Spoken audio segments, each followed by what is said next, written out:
सबको अपने साथ लेके आता है और यहाँ तक कि उसके शरीर से निकलने वाला जो वेस्टेज है, जिसमें स्टूल भी हैं, बाल भी हैं, वो अगर निकल रहे हैं तो वो सबके सब वापस जाएंगे रूस। पूरी तरह से उस कमरे को रूस बना दिया जाता है, रूस का, पुतिन का बेडरूम बना दिया जाता है और उसकी चादर, उसका सब कुछ वापस जाता है। कहा जाता है कि किसी को पता भी नहीं चले कि पुतिन का डीएनए क्या है, क्योंकि डीएनए तो बालू से भी पता चल जाता है, तो पता भी नहीं चल पाए कि पुतिन का आखिर डीएनए क्या है। क्या वाकई इतनी सख्त और टाइट सिक्योरिटी है? देखिए, आपने अपनी रिपोर्ट में विस्तार से बताया कि किस तरह से सिक्योरिटी के एलोबोरेट अरेंजमेंट्स हैं और केवल रशिया के प्रेसिडेंट के नहीं, अगर अमेरिका का प्रेसिडेंट आता है तो उसके भी ऐसे अरेंजमेंट होते हैं। हो सकता है हम अटेंशन पे नहीं करें। कई बार हमारे मीडिया में भी आया कि अमेरिका के प्रेसिडेंट आए, भारत का पानी भी नहीं पिया, पानी भी वो वहाँ अमेरिका से लेके आए, ये बातें मीडिया में आई हैं। तो जब सुपर पावर का कोई भी प्रेसिडेंट आता है तो उसको खतरा ज्यादा होता है, क्योंकि उसका जो काउंटर सुपर पावर है, उसकी जो इंटेलिजेंस एजेंसीज हैं या दूसरे अलग वो ऑपरेशन भी करते हैं, क्योंकि छोटे देशों में सत्ता परिवर्तन तो आसानी से वो कर लेते हैं कोई ऑपरेशन के थ्रू, लेकिन जब बराबर वाला हो तो उसको काउंटर करना बड़ा मुश्किल होता है। इसलिए खतरे का प्रोपोर्शन बहुत ज्यादा होता है। तो हर देश अपने प्रेसिडेंट के लिए, जो कि सुपर पावर मानते हैं, चाहे अमेरिका का प्रेसिडेंट हो, रशिया का प्रेसिडेंट हो या चाइना का प्रेसिडेंट हो, इवन भारत के प्रधानमंत्री भी जाते हैं तो एलोबोरेट अरेंजमेंट होते हैं। अमेरिका के प्रेसिडेंट आते हैं तो कई जहाज साथ आते हैं, बहुत सा सामान साथ आता है और वो कई दिनों तक फिर सामान वापस जाता है, एक दिन में जाता भी नहीं है। तो ये तो हर प्रेसिडेंट के साथ होता है। जहां तक आपके सर्वे का सवाल है, देखिए इस सिक्योरिटी अरेंजमेंट के सामने कितने लोग अवेयर हैं उसके बारे में कि सिक्योरिटी अरेंजमेंट इस तरह का होता है, या इंटरनेशनल अफेयर्स के बारे में, तो किस रूप में अपना ये सर्वे है, रिप्रेजेंटेटिव है, और सर्वे का सैंपल का साइज क्या था। तो ये तो सर्वे के बारे में तो ये एक सामान्य बात है, क्योंकि इसमें डीपर इन्वेस्टिगेशन हमने शायद नहीं किया और वो टाइम भी नहीं होता इतना। उस तरह का रिसर्च अपने तो कैजुअल सर्वे किया, भाई ये हिंदुस्तान के लोग हैं किस तरह से अवेयर हैं सिक्योरिटी के बारे में, तो वो ठीक है, इतना अवेयरनेस है लोगों में कि वो सिक्योरिटी के अरेंजमेंट को थोड़ा बहुत समझते हैं। लेकिन इससे ज्यादा महत्वपूर्ण है कि भारत और रशिया के संबंध किस तरीके से आगे बढ़ेंगे। उनका क्या मानना है कि वो अमेरिका के प्रेसिडेंट, बिल्कुल आपने सही कहा, अगर वो संबंध आगे बढ़ेंगे तो उनके क्या मायने निकल कर आएंगे, वो मैं आपसे उस पर चर्चा करूंगा। लेकिन इस बीच रूस के राष्ट्रपति जिस प्लेन से ट्रेवल करते हैं वो बहुत ही अत्याधुनिक और हाई सिक्योरिटी है। पुतिन के प्लेन को फ्लाइंग क्रेमलिन भी कहा जाता है। इसे खासतौर पर कस्टमाइज किया गया है। प्लेन पर रूस के झंडे के रंगों का सफ़ेद, नीला और लाल पट्टियां बनी होती हैं और टेल पर रूस का झंडा भी बना हुआ है। पुतिन हमेशा बैकअप प्लान के साथ उड़ान भरते हैं। अगर उनका प्लेन किसी वजह से खराब हो जाता है तो वो साथ में किसी दूसरे देश के प्लेन से वापस नहीं लौटते, बल्कि अपने साथ आए बैकअप प्लेन से ही लौटते हैं। एक और अहम बात है कि उनके खराब प्लेन को किसी भी दूसरे देश की टेक्नीशियन ठीक नहीं करते हैं। पुतिन के प्लेन की खासियत क्या है वो भी आपको ग्राफिक के जरिए बताते हैं, इस पर जरा नजर डालिए, क्योंकि ये वो चीजें हैं जो आम लोगों को नहीं पता है। असल में पुतिन का जो स्पेशल प्लेन है वो यूलेशन IL-96-300 PU एयरक्राफ्ट से ट्रेवल करते हैं। PU का मतलब है रूसी भाषा में पकट उप्रावेलियाना, यानी कि कमांड पोस्ट। हवाई यात्राओं के दौरान प्लेन ही उनका दफ्तर होता है। प्लेन में कई meetings room, conference room, bedroom, bar, gym की सुविधा होती है। एडवांस कम्युनिकेशन से लैस है। Aircraft advance security features, missile हमले को नाकाम करने में सक्षम होता है। प्लेन के अंदर इमरजेंसी के लिए न्यूक्लियर कमांड बटन भी होता है। हवा से ही पुतिन अपनी सेना को परमाणु हमले का ऑर्डर दे सकते हैं। गोल्ड प्लेटेड है एयरक्राफ्ट का इंटीरियर। एक बार 262 लोग इसमें यात्रा कर सकते हैं। 11,000 किलोमीटर का सफर एक बार में ये प्लेन तय कर सकता है।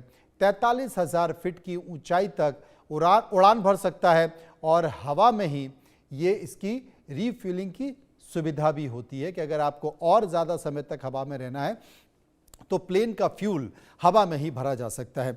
मेरे साथ मैं चर्चा करूंगा, जी द्विवेदी साहब मौजूद हैं। द्विवेदी साहब, निश्चित तौर पर ऐसे कई राष्ट्राध्यक्ष हैं जिनकी इस तरह की सुविधाएं होती हैं कि क्योंकि वो कभी किसी दूसरे देश पर यकीन नहीं कर सकते, भरोसा नहीं कर सकते। और रूस के साथ तो एक अजीब सी स्थिति है कि नाटो देश उसको इसके खिलाफ नज़र गड़ाए बैठे हैं। यूक्रेन की स्थिति है कि कभी भी हवा में कुछ खेल हो जाए, कुछ कहा नहीं सकता। और ये जो सुविधाएं हैं, ये जो तकनीकी है कि जब आप चलते हैं तो फिर 10,000 मीटर की ऊंचाई तक नो फ्लाइंग जोन बना दिया जाए, आपके आसपास फाइटर प्लेन चलें, क्योंकि आप इतने देशों के आंखों की किरकिरी बने हैं, तो स्वाभाविक तौर पर यह होना ही है। देखिए, ये बहुत ही अहम मुद्दा है और इसमें मैं 2-3 बातें खुद अपने पर्सनल निजी एक्सपीरियंस से बताना चाहता हूँ। देखो, आजकल वीआईपी सिक्योरिटी है, ये बहुत ही एक हाई टेक हो गई है और खतरे बढ़े हैं तो ऐसी सुरक्षा भी बढ़ी है, तो उसमें कोई शक की बात नहीं है। पर जहाँ जहाँ जिन देशों में तानाशाही है, जहाँ डिक्टेटर्स हैं, तो वहाँ जो है अंदरूनी खतरा भी बहुत है और बाहर का खतरा तो है ही। और मैं ऐसे दो देश हैं जिनमें मैं डिफेंस अटैची अपनी एम्बेसी में रह चुका हूँ, और चाइना और नॉर्थ कोरिया। तो मैं रशिया के अंदर नहीं रहा हूँ, पर मैं आपको एक उदाहरण दे सकता हूँ कि अगर शी जिनपिंग है या किम जोंग उन है, तो उनकी सुरक्षा बहुत ही कड़ी होती है, क्योंकि वह विपक्ष तो किसी हालात में उसको टॉलरेट ही नहीं किया जाता।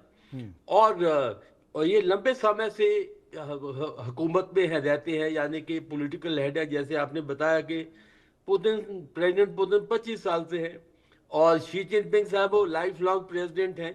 तो ऐसे अंदरूनी जो है उनकी विपक्ष या उनके विरुद्ध काफ़ी ऐसी फोर्सेस होती हैं और वहाँ उनको बिल्कुल टॉलरेट नहीं किया जाता, तो इसलिए उनका अंदरूनी जो एक खतरा है वो काफ़ी हद तक बढ़ जाता है। और वही हालत जो है रशिया में है या चाइना में या आप किसी और डिक्टेटोरियल देश में देख सकते हैं।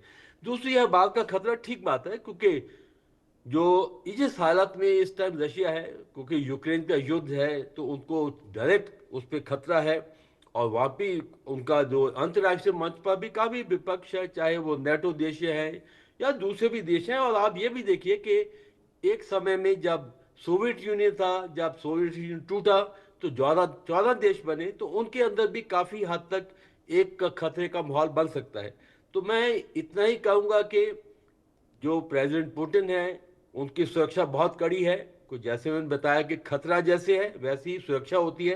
पर ये इस हद तक है कि उनके कपड़े तक जो है वो वापस लिए जाते हैं, उनका जो टॉयलेट का जो है सामान उधर से आता है, और जो एक्सक्रीट करते हैं वो भी लिए जाया जा सकता है ताकि उनका डीएनए ना पकड़ा जाए।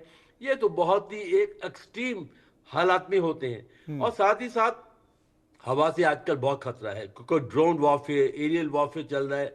तो ये वाजिब है कि जो सुरक्षा है उनके हवाई जहाज की, प्लेन की, बैकअप प्लेन है, Su-57 को कवर देते हैं, जो कि 5th जनरेशन फाइटर हैं। जैसे कि आप देखो, जब अलास्का में मीटिंग हुई उनकी प्रेसिडेंट ट्रंप के साथ, तो वहाँ भी उनको एयर कवर दिया गया, F-35 उड़ रहे थे। तो मैं संक्षिप्त में यही कहूँगा कि जो प्रेसिडेंट पुतिन की सिक्योरिटी है, मेरा हाईएस्ट लेवल की सिक्योरिटी है। वो खुद भी एक केजीबी के बहुत उच्च सदस्य भी रह चुके हैं। तो इन हालात में अगर आप देखेंगे तो ये सुरक्षा जो है वो उनके अपने प्रोटोकॉल्स हैं, उस मुताबिक होती है। जहां जहां उनका खतरा होता है उसी मुताबिक सुरक्षा होती है। मनोज, बिल्कुल आपने सही कहा। किरोड़ी सिंह जी मेरे साथ मौजूद हैं, क्योंकि आजकल तो दो देशों के बीच जो स्थिति है, कई देशों के बीच स्थिति है कि आप किसी पर भरोसा नहीं कर सकते।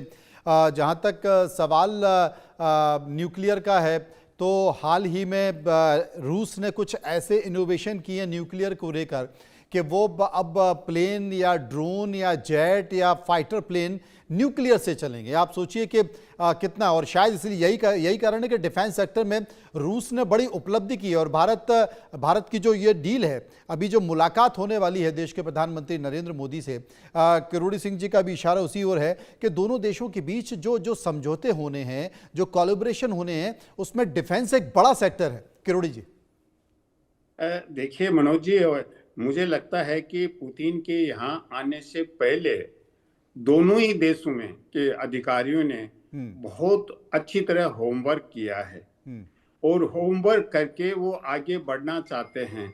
भारत देखिए हमेशा से जब से यूएसएसआर था, भारत की सिक्योरिटी या डिफेंस को लेके सोवियत यूनियन और फिर रशिया पे डिपेंडेंस रही है।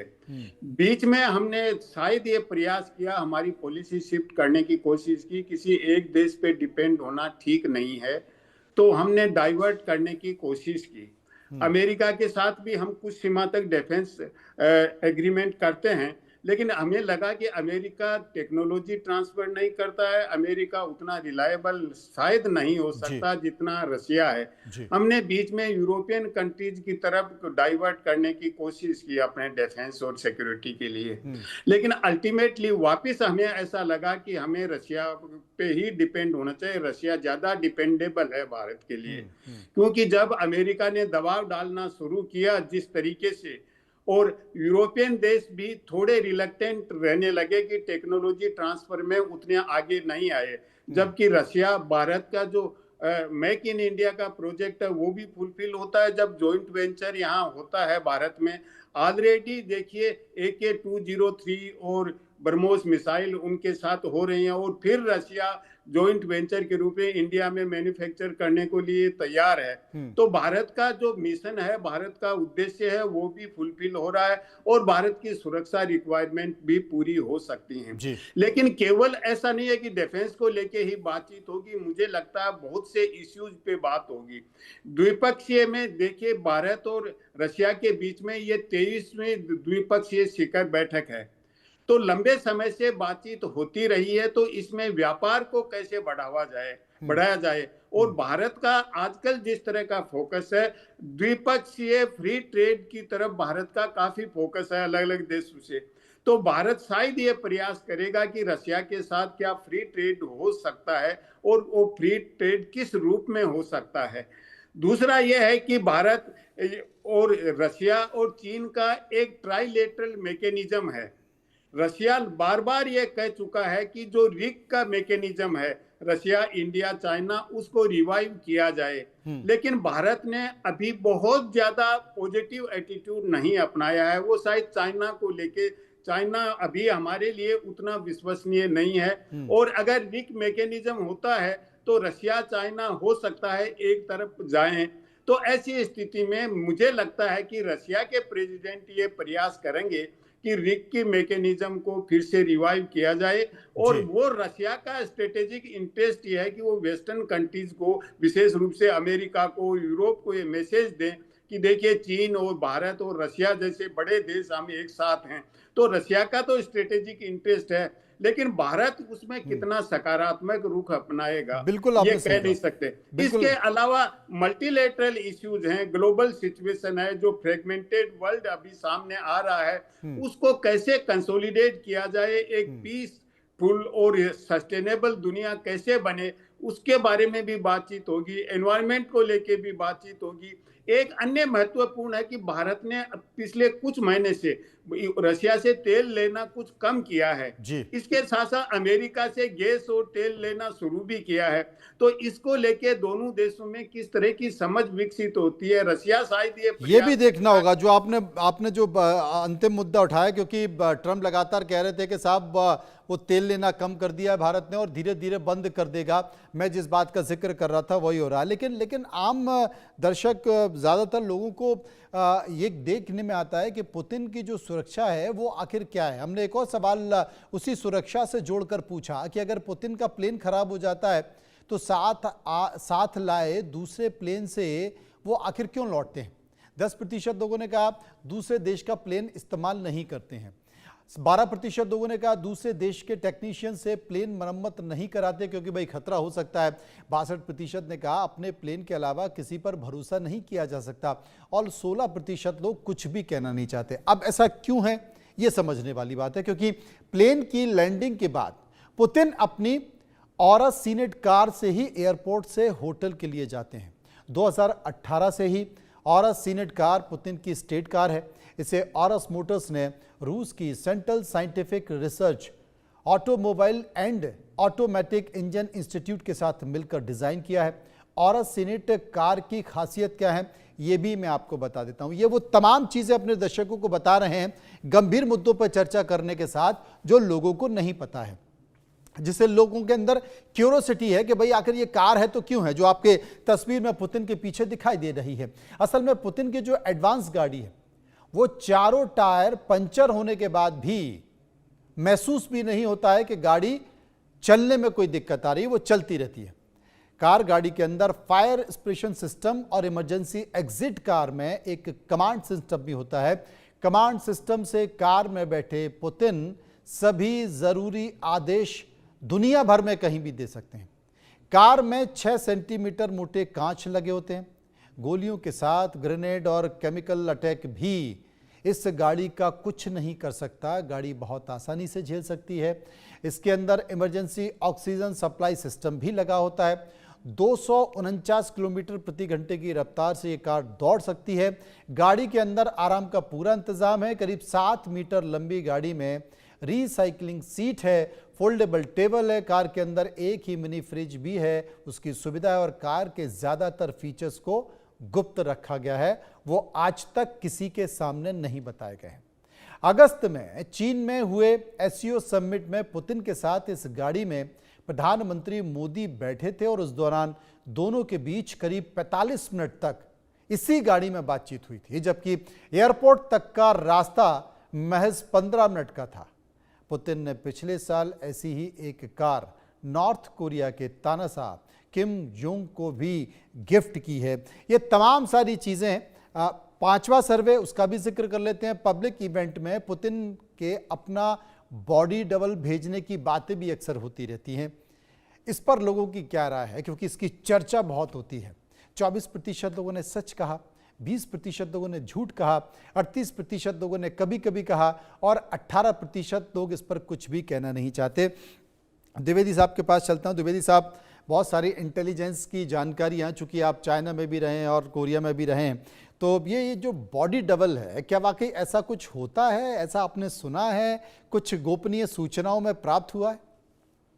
नहीं, ऐसे तो इसमें काफ़ी आशंका भी होती है और काफ़ी हद तक लोगों का मानना भी है कि जो भी स्पेशली किम जोंग उन हैं या प्रेसिडेंट पुतिन हैं, ये अपने बॉडी डबल रखते हैं। शी जिनपिंग साहब का कोई बारे में मुझे ज़्यादा आइडिया नहीं है जी। पर इनके बारे में काफ़ी एक भरोसाजनक बातें भी आती हैं कि ये लीडर्स जो हैं ये अपना बॉडी डबल रखते हैं। जैसे कहते थे सद्दाम हुसैन भी हैं, उनका भी बॉडी डबल होता था।